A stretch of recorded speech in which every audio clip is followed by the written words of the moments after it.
Assalamualaikum warahmatullahi wabarakatuh.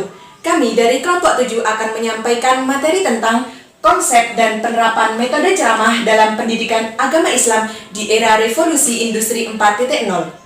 Saya, Dia Anggi Melani, akan menyampaikan tentang pengertian metode ceramah. Metode ceramah adalah suatu cara penyajian bahan pelajaran dengan melalui penuturan secara lisan oleh guru kepada siswa. Selanjutnya, tujuan metode ceramah. Yang pertama yaitu menyampaikan informasi atau materi pelajaran. Yang kedua yaitu membangkitkan hasrat, minat, dan juga motivasi siswa untuk belajar. Yang ketiga yaitu memperjelas materi pelajaran. Selanjutnya, manfaat metode ceramah. Yang pertama, metode ceramah ini dapat digunakan dalam jumlah siswa yang cukup besar. Yang kedua, yaitu sebagai pengantar atau menyimpulkan sebuah materi yang telah dipelajari. Yang ketiga, yaitu mempersingkat waktu. Bismillahirrahmanirrahim. Di sini saya akan melanjutkan presentasi selanjutnya, yaitu tentang langkah-langkah menggunakan metode ceramah di era revolusi 4.0 dan kelebihan dan kekurangan dari ceramah.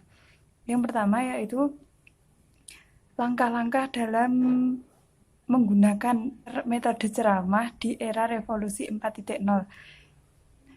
Langkah pertama itu ada tahap persiapan. Nah, di dalam tahap persiapan itu ada tujuan yang mana merumuskan yang akan dicapai oleh penceramah tersebut.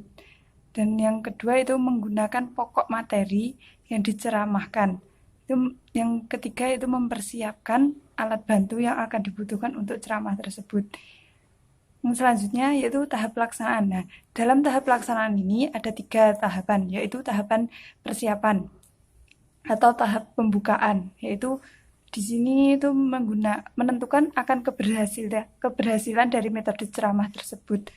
Yang kedua itu langkah penyajian. Dalam langkah ini menyampaikan materi dengan cara bertutur.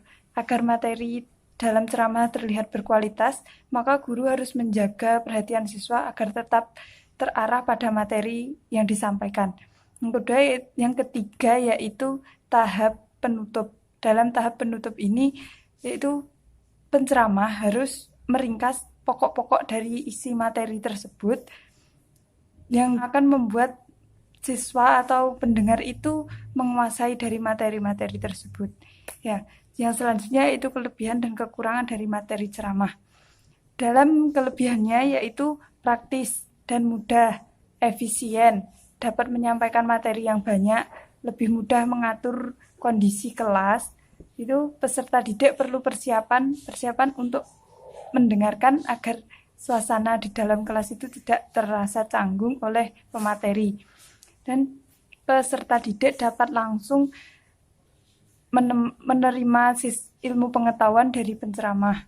Guru dapat melihat siswanya yang aktif, pandai, dan kurang itu seperti apa. Untuk kekurangannya yaitu guru lebih aktif sedangkan murid lebih kepada pasifnya. Karena perhatiannya harus kepada guru terus-menerus. Dan saja siswa seakan harus mengikuti segala arah yang disampaikan oleh guru.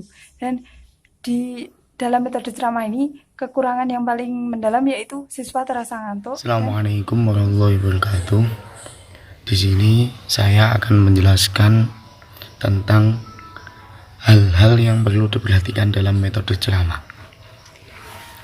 Ada beberapa kompetensi yang harus diperhatikan seorang guru dalam pembelajaran ceramah ini. Di antara lain yaitu menguasai teknik ceramah yang memungkinkan dapat membangkitkan minat. Yang kedua, mampu memberikan ilustrasi yang sesuai dengan bahan pembelajaran. Seperti ketika menjelaskan ada suatu hal yang kiranya bisa diilustrasikan dengan sesuai dengan bahasan tersebut, maka haruslah mencoba dengan memberikan ilustrasi yang sesuai dengan bahan pembelajaran tersebut. Yang ketiga, menguasai materi pembelajaran. Itu sudah jelas itu harus menguasai materi pembelajaran. Yang keempat, menjelaskan pokok-pokok bahan pembelajaran secara sistematis. Jadi menjelaskannya secara teratur, tidak berbelit-belit dan dengan efektif. Yang kelima, menguasai aktivitas seluruh siswa dalam kelas. Menguasai kelas, contohnya seperti ketika ada siswa yang rame, ya disuruh untuk diam. Seperti kelas itu seperti dikuasainya. Jangan sampai kelas menjadi gaduh oleh siswa-siswanya tersebut.